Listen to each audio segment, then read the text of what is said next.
Tonight, film stars galore, plus the boss of British Vogue is here. So we've all made a real effort. We're dressed to impress. So, let's start the show!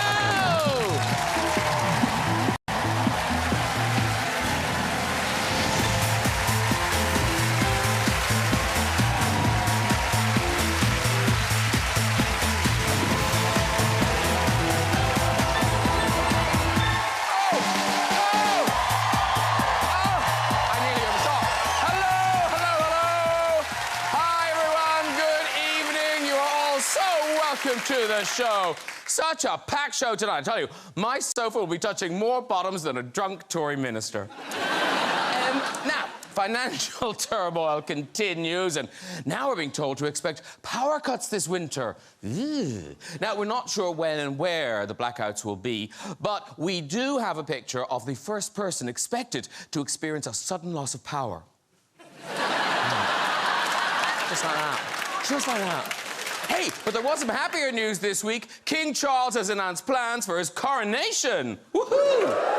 Yes, Charles wants it to be a cheap, slimmed-down occasion. He's already saving money on the banquet, as his brother's got him a great deal at Pizza Express in Woking. The ceremony will be much less ostentatious, so instead of using the traditional gold coach, you know, they're going to travel like this. Yeah. Gets the job done.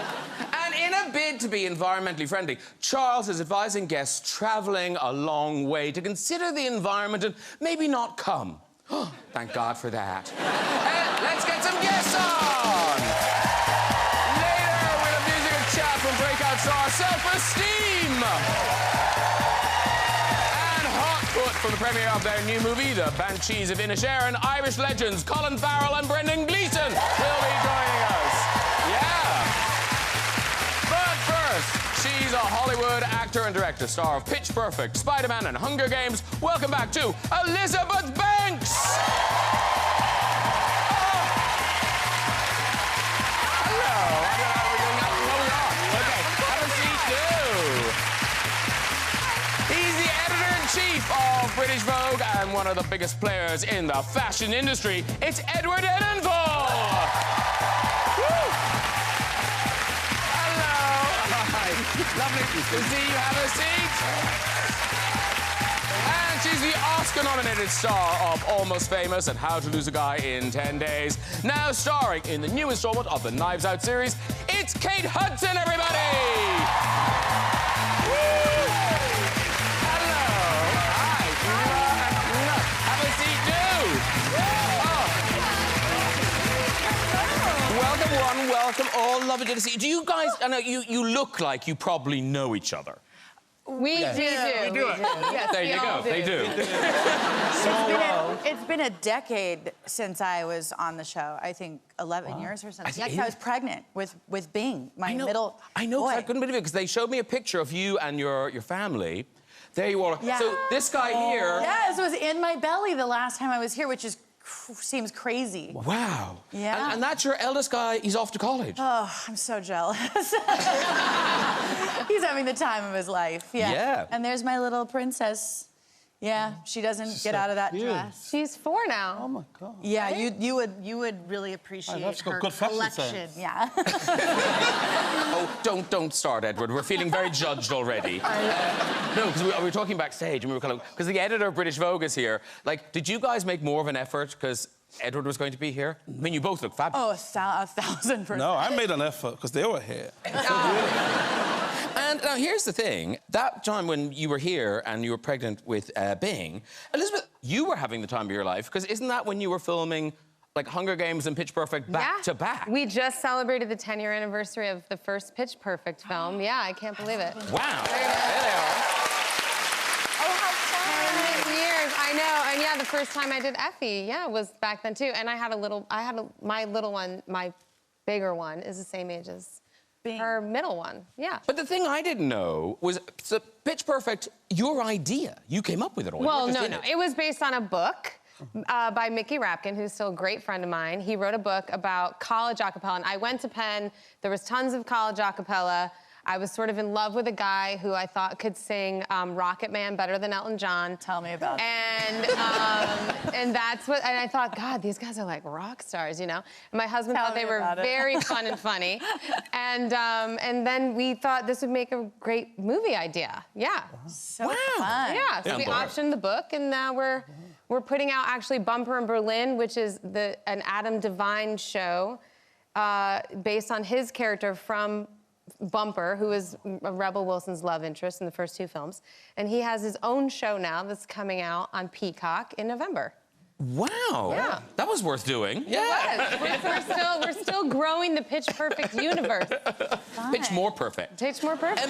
And Edward, obviously, you know, the fashion world, it's famous for its parties. Whatever you do is then followed by a party. Yeah. Like, after all these years, are you bored of those parties, or are they still fun in any way? Never. Okay. I love them. I met my husband at a party. Did you? Yes. What sort of party? My party at home. Okay. It was at midnight. I'm looking around the room. I'm a bit bored, and I see this young man sitting there. We're in our 20s. And I heard God say, go up and use that line, that incredible line I handed over to gay people. So I walked over, got done, and went, excuse me, are you gay? And he was, and we're still together. Very good.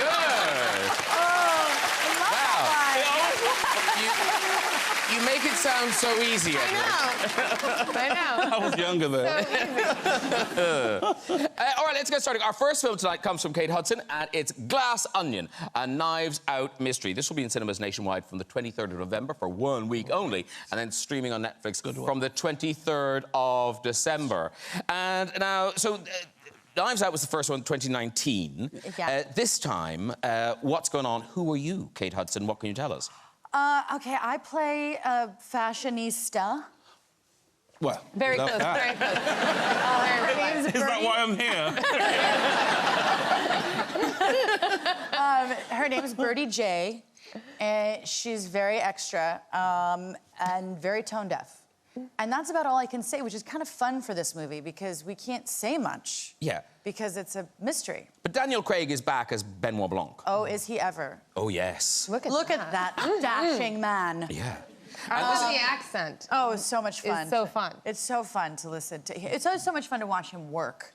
You know, he's just so wonderful. And everyone in this cast. I mean, I was going to say, it's really not just the two of you, it's a big starry cast. Here you all are. Yeah, there you go. Yeah, don't mess up your line in this cast. Like, I don't want to be that one. Also, didn't you shoot, like, in the south of France or something? We were in Where Greece. were you? Greece. It was tough. Yeah. It was so tough. Real hard life, real hard life.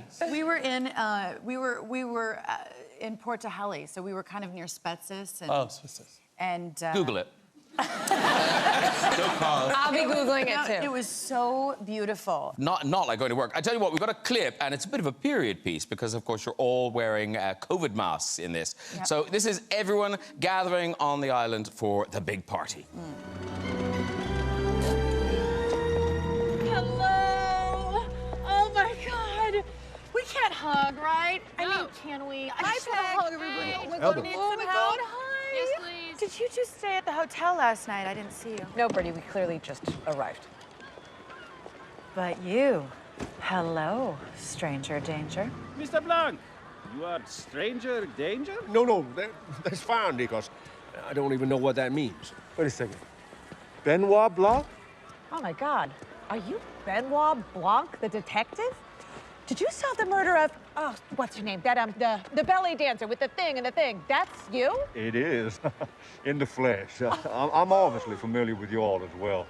Governor, Dr. Tucson, Miss Birdie J. What an extraordinary gathering. Very good. And I feel like... can we talk to your character's science-based mask? That's not gonna help. This wraps up Birdie J in one accessory. I mean, she was so much fun to play. Yeah. So you're filming a murder mystery in Greece, but then you must have been having a good time because apparently when you stopped filming, you would then go home Keep playing murder mysteries. You would play murder mysteries. Well, first of all, I feel like COVID and the fact that we had to shoot it and be very careful sort of forced us all, whether we liked it or not, which thank God we loved it, to play together. And what do you play when you're doing, you know, a part of the Knives Out franchise? You know, you're gonna play a murder mystery. Yeah. And so we played Mafia. Do you know this game, Mafia? Do you know Mafia? Mafia? Anybody? Oh my God, I know They it. play werewolves. Werewolves and villagers? They play werewolves yeah. there, yeah. Werewolves and villagers. The town priest. That one. Oh, Is that I love that game, yeah, I love that game. So basically, we'd be sitting here like we are, and one of us would be Mafia, but convincing each other that someone You're else not is Mafia. You're Mafia. not Mafia. Yeah. You're a townsperson. Is It's this a game fun? for... It's so fun. It doesn't sound fun. It's the most fun. It's so fun. It's so much It's fun. hilarious. No, I've tried to play You're it. the queen of it. Kate hosts these games at her house. I've been lucky enough to be invited to play Mafia at Kate's house, and it is so fun. And actually, the last time we played was a while ago now. It was a while ago. But Ryder played, I remember. Oh my God, he was good. He was really good, and I wanted to straight up murder that kid. And it was like, it was really hard to do because nobody wants to kill the kid, but I did. I think I did. You killed I'm Ryder, pretty sure I yeah. killed It was. him, It was So does fun. more than one person get killed? Oh yeah. Oh, the whole Yeah, point the of the whole game is to village. kill The whole everybody. village. Oh. Yeah, it's real. That's sounding more fun. And then you go to the bar. And then you go to the bar. So the thing is, That's you right. get killed, and then you go to the bar and you watch something really interesting. You That's- watch everybody. You Else watch get who's killed. lying. Yes. And it definitely breaks up marriages. like you know. My husband and I really don't like playing together. Oh, it's like, wow, you're terrible. Like, it's like one of those. Like, You're a you liar. have the late night thing where it's like, I can't believe you killed me like that. And you were Edward's Mine will be dead. Done. First round. And Edward, you're naughty, but do you actually play this game? I played it on a boat, and one of the players was Oprah. Yes. Wow. I love it. Way to shit on them.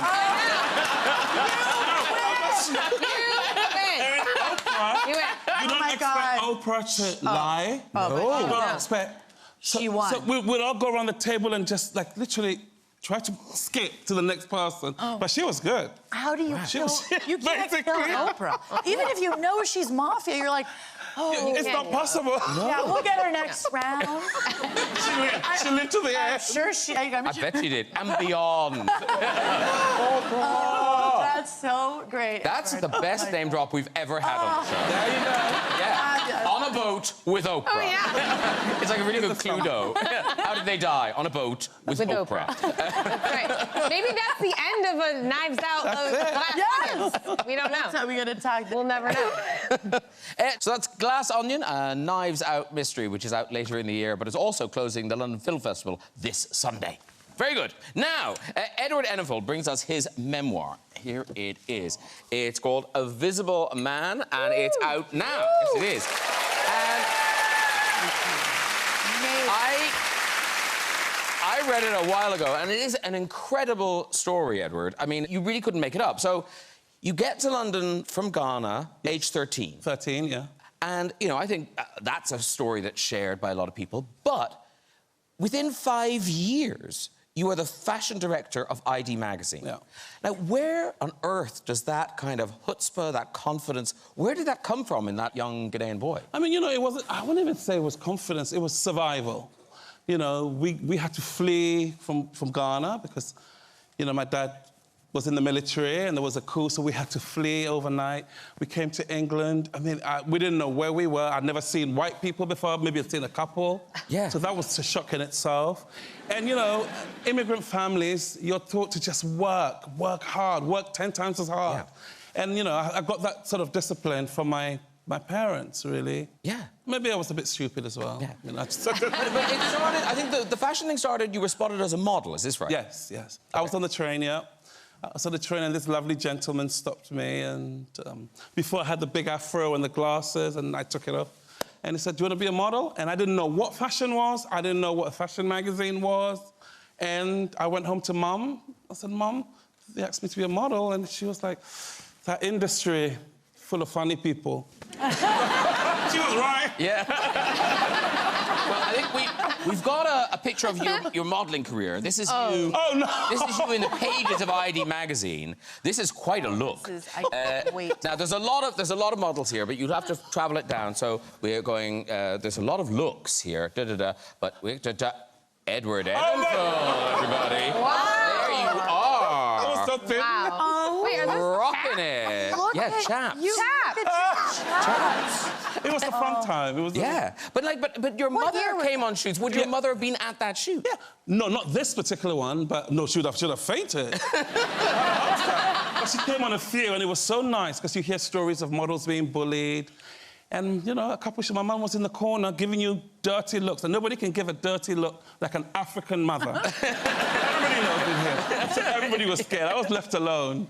Because it's weird, that thing of parents, you know, your parents, Elizabeth, weren't in the business. So were they terrified when you headed off to New York to... They had no idea what was happening. I mean, truly, I graduated university, and they thought, well, you're employable. Go on and live your life. And that's what I've been doing. The very first time I modeled, I got to set. I'd never, I didn't know what a set was. I didn't know what was happening. And I went behind like I don't know, like a little door, and I put the clothes on, and I walked out. Like, you walk into a room, there's like 8 people just staring at you with a very dark look on their face. Really like, intense. it's not good, you know? And then someone came over, got down on their knees in front of me, unzipped my pants, stuck their hand in my bottom, started pulling the shirt down, you know? And I just remember thinking like, oh, okay, well, that's right. I guess this is, my body is not my own. I'm here for the clothes, and they're gonna make them right. And then the person stood up and went, good. And I thought, and then everyone turned around and walked away. So I thought, oh, okay, it is good. That worked. Whatever just happened, I'm okay. I'm still gonna stay, and I'm gonna be here today and work. And that was my introduction to the entire industry. I'd never done anything. Because Kate, obviously your experience was so different because, you know, Goldie and Kurt, they were in the... So were they super protective of you? No. I mean, you know, I think I like came out like a can girl. Like I came out doing high kicks, and my mom was like, uh-oh. And I think it was more about them wanting me to stay in school and not like feel like I needed to be like performing and doing things all the time. They wanted me to have more time like as a kid. But I was like, from 10 years old, I just wanted to be on a stage. Yeah. Then it was like, once I was 18, they just were like, bye, have fun. And... But you say that, but it sounds like your mom is still quite involved. I read a story somewhere about, like, you were giving birth and your mother was very... Oh, she is involved. When she's there, she's involved, and then she goes. She was, like, in my vagina. I mean, it was like, a mother couldn't get more inside of a birthing vagina than my mother. And she had these, like, reading glasses on that had lights on. Oh, wow. I mean, it was out of a comedy. I mean, it was like literally. Oh, she. What a privilege, though. Go. I mean, you know, shouting at the baby, follow the light. Both of the kids. But the thing is that having mommy there, as funny as it is, was really special. Yeah. So she is involved. And in the book, Edward, you know, obviously there's you've got some health issues and there's some heartbreak along the way. But in terms of your career, it is this phenomenal trajectory till we get to today, where you're the king of the world, you know, editor of British Vogue. And I just wondered, when you got that job, that backlash that there was, or the kind of outrage, were you forewarned about that, or did it come as a shock? I mean, you know, for me, when I got the job, I didn't even realise that there had been this whole conversation in England about who was getting the job, who wasn't, and the newspapers were really having a go. You know, I was the outsider, even though I'd been in the industry since I was 18. But the brilliant thing was I just knew that I looked around at the women, my friends, and I just wanted to create a magazine that every woman could relate to. Every woman's beautiful, regardless of colour, regardless of shape, age, socioeconomic background. I just wanted to create a magazine that celebrated women. And, you know, I always say if a child can see themselves, they can be it.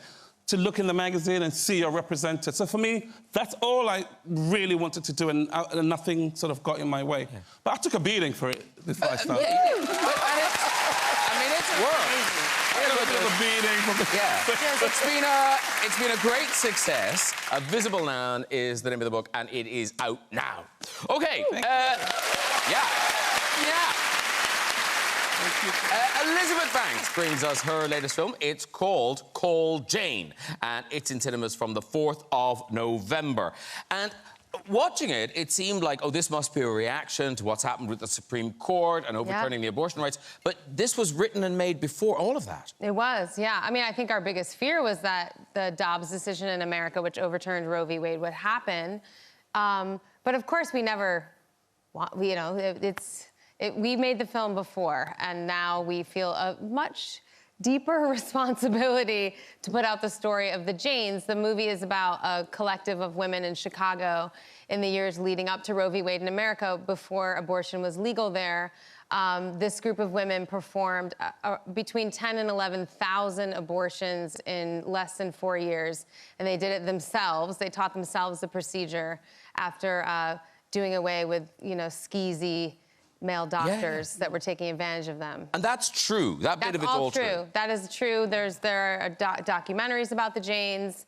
You can read about them. But yeah, this is a fictionalized account of one woman, the woman I played, Joy. Yeah, because your character has a kind of it's a health choice. I do, yeah. I have a health issue that requires abortion health care, and in the film. But she then goes on to realize that that kind of health care is life-changing for anybody who chooses it. Wow. And you're so, I mean, you're good in everything, but I'd never seen you do this performance. You're so good in this. Well, thank you. Yeah, you're really great in it. Thank you. We've got a clip, and this is your character beginning, because you start to volunteer with the Janes. Yes. They take me in, and I become one of them. It's you, and it's also featuring Sigourney Weaver and Eleanor Koski. Here we go. You don't have to tell my mom, right? That's between you and your mom. It was my first time. I should hope so. I didn't even know I could get pregnant like that. I mean, we were standing up. I just don't really know how everything works down there. Joy, you must have explained this to your daughter. You want to take a stab? Oh,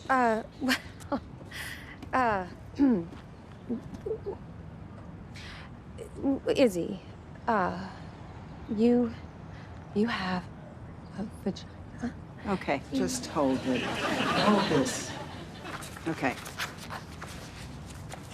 Here is your vulva. This is the labia. Inside here is the vagina. This is the vaginal canal. That looks like a rabbit. Above that is your cervix and your uterus. These are the ovaries. That's where the eggs are.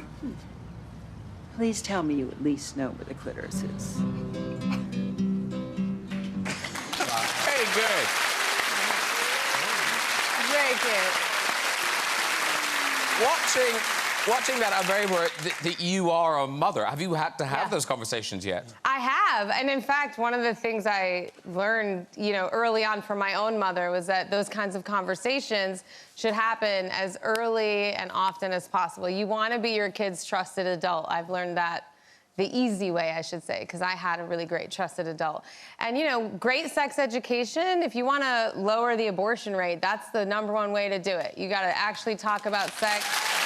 You got to give correct information. You can't let women and girls sit around going like, I don't even know what happened down there. Like, you know, that's not the way to do it. We want to empower women to understand what's going on with their bodies and how to get pregnant. Yeah. And how to protect themselves. So, and also that sex is fun. So fun. Isn't it? 99% of the sex I've had was not to make babies. I don't know about you guys, but that's typically the ratio. Yeah. So are you cool, Mom? You're not embarrassed? No, I really try. No, I'm not. Yes, I'm cool, and no, I'm not embarrassed. I don't know. I bet my kids think that is embarrassing, but no, I am very open about it. Yeah, with my kids. The conversation went. My kids knew very early on. You know, mommy and daddy, egg, sperm, to baba, and when around 8 years old, in the car, of course, because these conversations typically happen in the car. And by the way, they suggest that they happen in the car. You don't want to look directly in your child's eye when you're like, the penis goes in the vagina. So you want to be looking forward out a windshield or sitting at the end of the bed, right? This is good advice. Yeah, it is. I'm giving you good advice. I don't know why I have a vision that the Hudson household is a very open. Very open. Yeah, I don't imagine. I mean, growing up, they were almost like too open. It was like, no, we don't need to know any of this. But nobody, I'll tell you, no adult says, I wish they hadn't told me. Every adult says, I'm glad I was told. Nobody says, I wish they hadn't said anything. That just doesn't happen. They called it snuggling. That was my parents' word, which then now all of us kids have adopted that word. And, you know, what it is the knock on the door, you know, when it's locked, is like, we're snuggling. And they know they know exactly what's happening.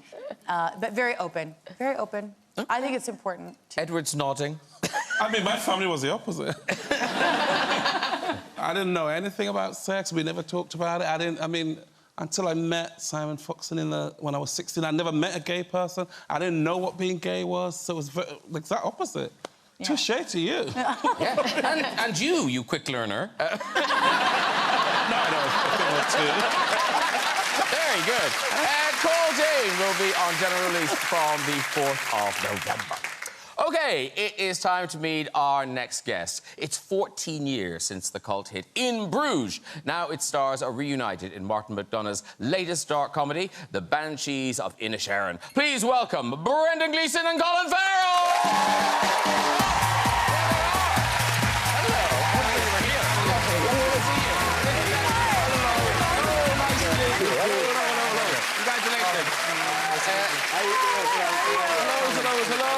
There you go.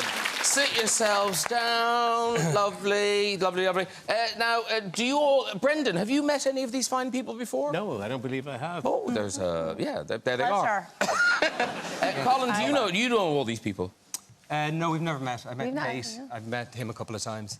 We've met. You a few times. Yeah, we've met. We've recorded history. Yeah, we met when we were babies. We were like... I was 19 and... I won't say that. Oh, that was close. Anyway, we were young. Dublin, we were young. Before you'd even gone to LA. That's right. Yeah. We were doing a film with Stuart Townsend. That's right. And my hairdresser, Orla, was like... Orla Carroll. Orla Carroll. Yes, she's who invited you to I'll see her tomorrow. Oh, my God. I'll tell her you said hello. You don't even get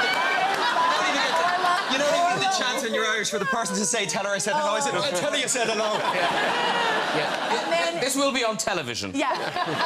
She'll be so happy.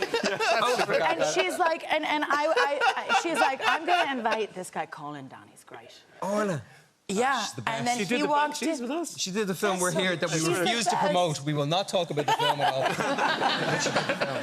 Yeah, anyway, she's lovely. So we were kids. Oh, how nice. So you do know each other? Yeah. In answer to that question. Now, the exciting thing, you've come hot foot from your premiere. How was the premiere? Dull. It didn't work. They didn't laugh where they were supposed to laugh. They didn't cry where they were supposed to... I don't know, we did it and we left. It was grand, wasn't it? Yeah, it's a big theatre. I've seen it. It is a great film. Banshees of Inisherin. It's out in cinemas next Friday, the 21st of October. And it's a hard... I described it there as a dark comedy, but that doesn't really cover it. How do you guys describe this film to people? Well, it's a breaking up story, and they happen to be two men, which I suppose we've been told is unusual, where it's a platonic relationship to two men. There aren't really many conventions, and there certainly wouldn't have been then, to describe the fact that this relationship was coming to an end. So the two guys have been kind of bosom buddies, and then my character, Colin, decides it's the wrong thing for him and just cuts it off at the knees, much to Porrick's astonishment and grief. And super disappointment. Yeah. And also, you do rely on each other because you're on this very small island. Yeah. I'm destroyed, but I'm happy for about 30 seconds of the film. the first 30 seconds, until I call up to him to have our daily pint at 2 o'clock in the afternoon. and he won't answer me, and then he basically tells me I don't like him, we're not friends anymore. And then it's the complications and implications of that decision on your part that go out into the community and all sorts of... All I can say is that at least you got 30 seconds. That's right. His misery predates Peyton Lord.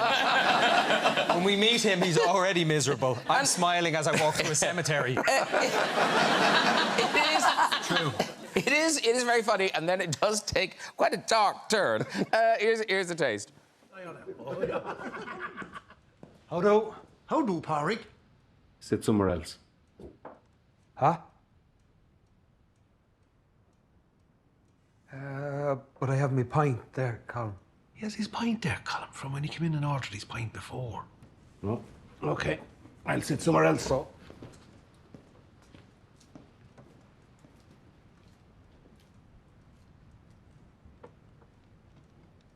Are you rowing? I didn't think we were rowing. Well, you are rowing. Well, you are rowing. He's sitting outside in his own like I watch him call. It does look like we're rowing. I suppose I best go talk to him so. See what all this is fecking about. That'd be the best thing. Very good.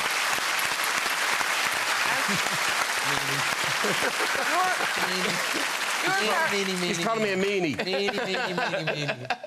And this film, it obviously it's two of you being reunited, but it's also Martin McDonagh who directed In Bruges. And did you make this in a similar way, where you had a big long period of rehearsal? Yeah. That was a great bit. It's magic. You never get that in film. I mean, did you rehearse your piece? No. You never get it in film. Sure, you don't 3 weeks. It was like a theatrical. It was like doing a piece of theatre, you know. And is it true that you guys, because you're not speaking for much of this film, you were discussing whether or not you should speak? I was a bit concerned when we started work. I remember thinking, fuck, I mean, if he doesn't want, because Brendan goes very deep into the work, and if he wants to, demark a line that we shouldn't, and I thought, oh, God, I'll honour it, of course, if that's what he needs, genuinely. Yeah, but, it was funny. We just went in and said, listen, do we need to keep a bit of a distance between us? And we both were looking at each other, wondering, did the other person need it? And like, I thought, is he asking for me or for him? And we just went a second and a half later, we simultaneously went, nah. Give us a hug. Give us a snuggle. No, not that kind of snuggle. No. Where did you shoot? It was so beautiful. Oh, so beautiful, so stunning. Inishmore, in the Aran Islands off Galway, and then in Achill Island, which is a little bit up. And there was a combination of the two, and we stayed there on the island, 750 people, for 3 weeks. And so we'd be, meeting each other on the road on a day off. Is that it? Hey, Brendan. Hey, Brendan. So it merged into it, yeah. But there were tourists there. Yeah, there was. On any given day during the summer, there could be 2,000 tourists coming in on boats and planes and cycling around, renting the bicycles and horses. He had an interesting kind of a... Shut up. Yeah, they have horse-drawn, carts that they kind of carry tourists around and stuff. And Colin, as he likes to do, went out for a jog. Yeah, I'd let you tell it. Oh, carry on. No, I was just going for... And it was a warm summer's day, and I had my shirt off and jogging in my little runner shorts with slit up here. Only a couple of inches, moving along. And, anyway, one day there was a horse and cart, and there was 6 people on the back of it, and all of a sudden I noticed that they were only keeping 10 feet ahead of me with all their cell phones up on the video. So I stopped and pretend to have a bit of a stretch and touch my toes, and they'd stop, and then I go... So I start running again, and then they'd take off again. So for about an hour, we kept about 10 feet apart, and then I thought, feck this, I see a hill coming. There's no way the horse can get up that hill as fast as I can run. Well, we were neck and neck for about half a mile. And just before we got to the centre of town on Inishmore, the horse took it. The horse took it. I should have sold my movie this hard. No, but jeez. Yeah, but here's the thing, Elizabeth, you've been living in Ireland. I did. I lived in Ireland for 7 months last year. Yeah. Whereabouts? Last summer. I lived in Dalkey. Oh, lovely. Which they say is the Amalfi Coast of Ireland, and I can tell you from being in the Amalfi Coast, that is not correct. That's not correct. It's the Amalfi Coast of Ireland. Yeah. That's correct. Yeah. Should have gone over to Hoth. I did go down the Hoth a lot. That's where he is. Yeah. Yeah. And actually, lots of Irish connections, because Edward, you're a big fan of Ireland. Oh, my God, we used to love Ireland. I had a group of friends in the 90s, and we would literally go partying in Ireland every 2 weeks. Where, into Dublin? Wherever. Front lounge, back lounge, the George. Oh, yeah. O'Connell Street, Oh, Lily's man. Bordello. Oh, yeah. I was a king of it. Oh, yeah. They love me there. Are you sure you haven't met before? We were there.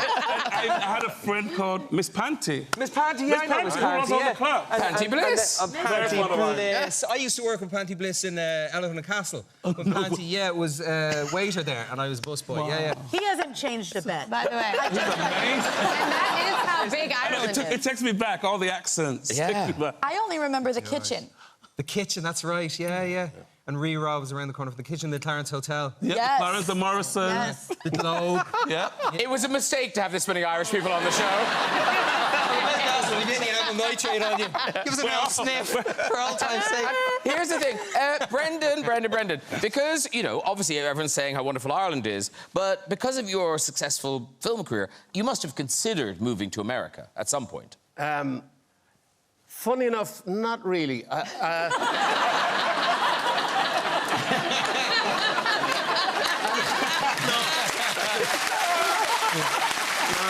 Not that way. No, because I had 4 kids. I had 4 lads already before I went kind of late into full-time acting. I've been doing it, but not with any view to make a living from it. So I went from 34. So by the time it came to me, and I can tell you actually, one of the first things I did was a thing called Lake Placid, which we shot in Vancouver.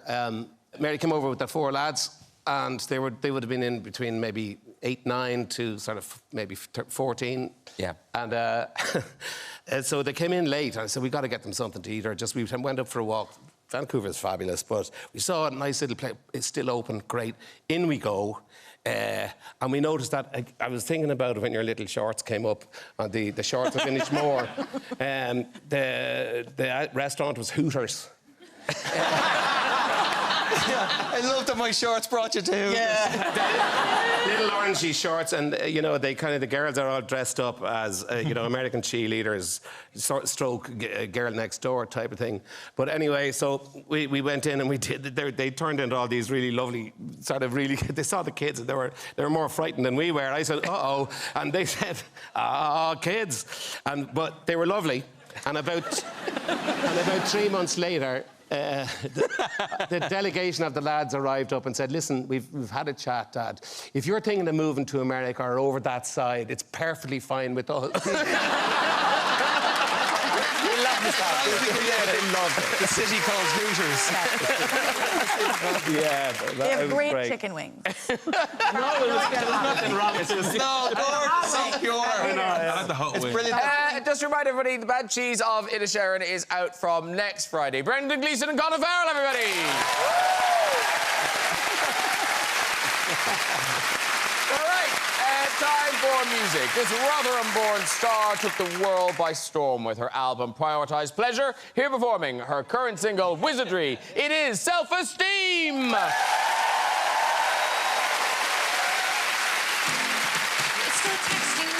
But I'm certainly not your friend.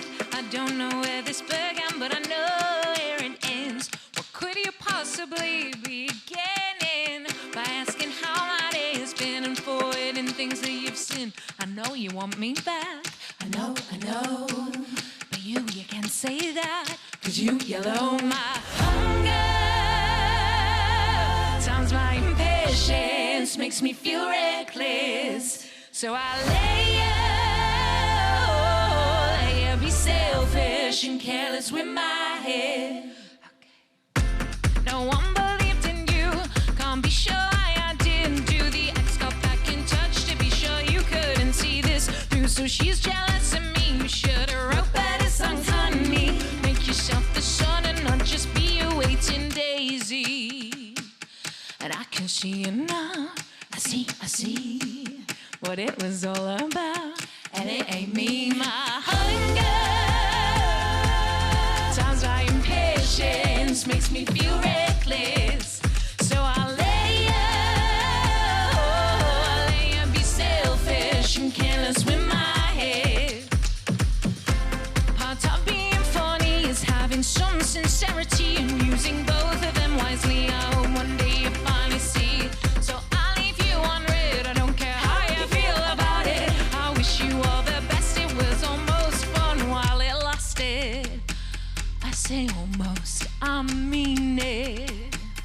say almost a minute.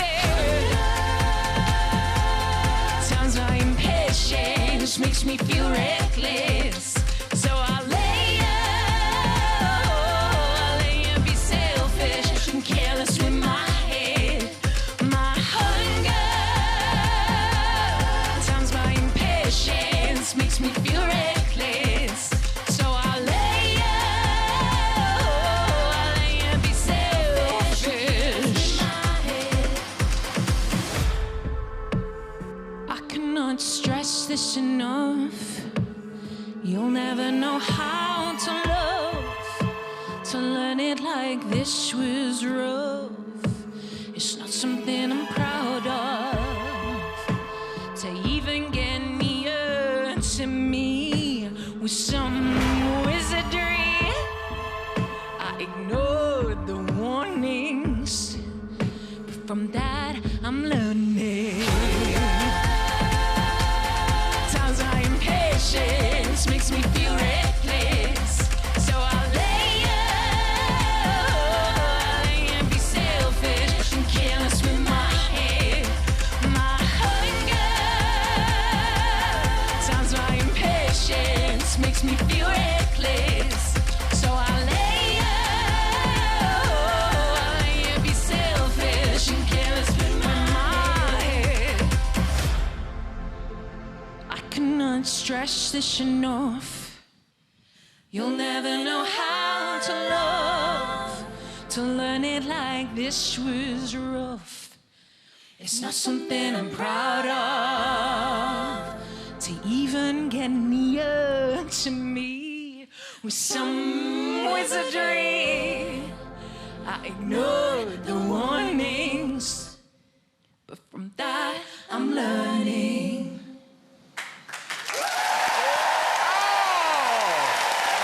Self-esteem, everybody! How great was that? Come on over. We've got some steps for you. Marvin, come on. Bring it, bring it. It's all good. That was phenomenal. Thank you so much. I'm afraid we've fully booked, so there's a little stool there for you. There they all are. Elizabeth, Edward, Kate, Colin, Brendan. I brought this with me. Just throw it away. Okay. Throw it away. So do I call you Self-Esteem? No. Okay. No. My name's Rebecca. Rebecca, okay. This is Rebecca, everybody. Rebecca? I should have called it my name, but at the time it felt a bit too harsh to start my solo project. The Rebecca Lucy Taylor record is in a few years. Okay. I'm going to stand still in a dress. So that is a track off the album Prioritise Pleasure. There it is. Nice. A huge success. Nominated for the Mercury Prize. Yeah. Yeah. And there's been lots of talk about fashion tonight because Edward's here. And you, like your fashion, you rock some great looks. This is you at Glastonbury. Now, did you design this outfit? Yeah. So there's a shopping mall in Sheffield called Meadowhall. Don't know if you've heard of it, Kate Hudson. I know. It's like an Americanised mall. Edward Enninful rarely out of it. You find a lot of pieces there. It's the epicentre of fashion for me, and it opened in 1990. It represented, like, the celebrity in America and all these things. It's just a big deal to me. So I reference Madonna a lot. I always said I wanted to do cone bra, but Meadowhall domes. And it all got out of hand, and then I was doing it, and now look. This next one, I love. Did you go to Boots and say, I need 500 Advantage cards? No. This is actually a beautiful story, this. I feel like mental I was a drug addict. You know, there's that famous dress where it's American gold cards? Yeah. And it's meant to, you know, it's excess and wealth, that's what it represents. But a Boots Advantage card... if you keep one of them for a bit and keep getting the points on, because I just go, oh, forgot it. I've had hundreds and never kept them going. So mental clarity, which is wealth, is a full Boots Advantage card. That's what I was thinking with that. Great, very good. There's a nice end to the story, though. The Boots got in touch and they sent me £100 worth of points, and it's now on my phone. So I've been buying meal deals. Yes, I have got an advantage. It's out of their life Oh, we should say very quickly, you are going on tour, and I know you've added some dates. There they are. Yeah. Wow. Oh, look, Brendan. Dublin's not sold out. We're moving to America. It's, I don't know what's funny. His boys want to see girls that look like that. Oh, perfect. Yes, yeah. absolutely. Yeah. But no Photoshop. Good on you. Yeah, some aren't sold out. Hull, very slow. But I just added another London, another Sheffield, and another Manchester. I don't know, it's all gone mental for me. I know, I'm so happy for you. I'm sorry, I love that track. Thank you for that performance. Good luck with the Mercury Prize on Tuesday, and good luck with the tour. Self Esteem, everyone!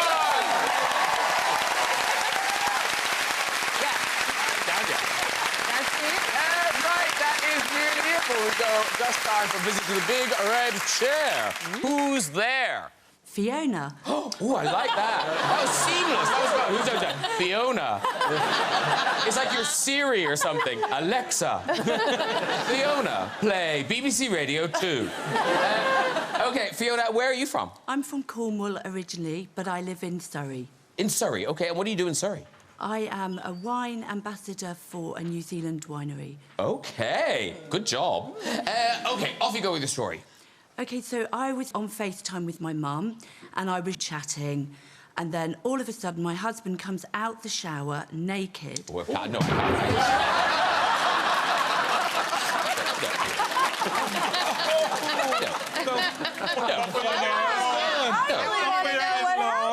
And then what happened? Something horrible. Something horrible happened. Like, the mother got turned on or something. Who's up next? Oh, hello. Oh, hello. Hi, what's your name? Misty. Misty, lovely. Where are you from, Misty? I live in East London. East London? Is that where you're from, though? No, I'm originally from America. Oh, which bit? Grew up in Nebraska and then lived in Seattle for the last 20 years. Wow. So are you just visiting here? No, you live here? No, we live here now. OK, and what do you do? I teach ukulele in primary schools. Oh. I wondered who did that. You were doing a great job. Parents all over East London going, is it her? That's the reason. Off you go with your story. So when I lived in Seattle area, I worked for a large software corporation, and my team was about 350 to 400 people, and we had a big event that was going on. And we were giving out T-shirts at the event, and they love nothing more than T-shirts.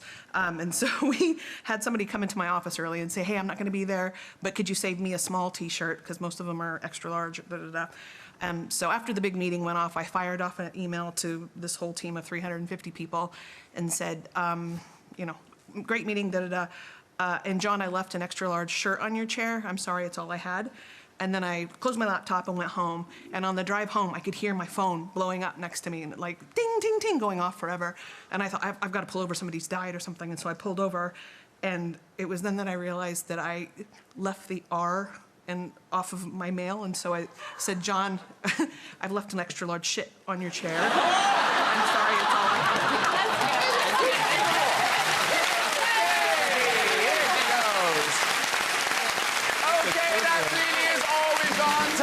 If you'd like to have a go with the red chair yourself and tell your story, you can contact us via our website at this very address. Please, so a huge thank you to all of my guests tonight. Self Esteem!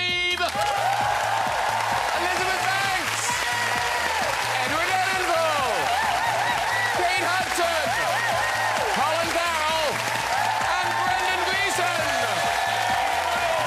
Join me next week with Strictly Judge Motsi Babusi, great British actor Stephen Graham, Oscar-winning star Gina Davis, and rapper extraordinaire Stormzy. I'll see you then. Good night, everybody. Bye-bye!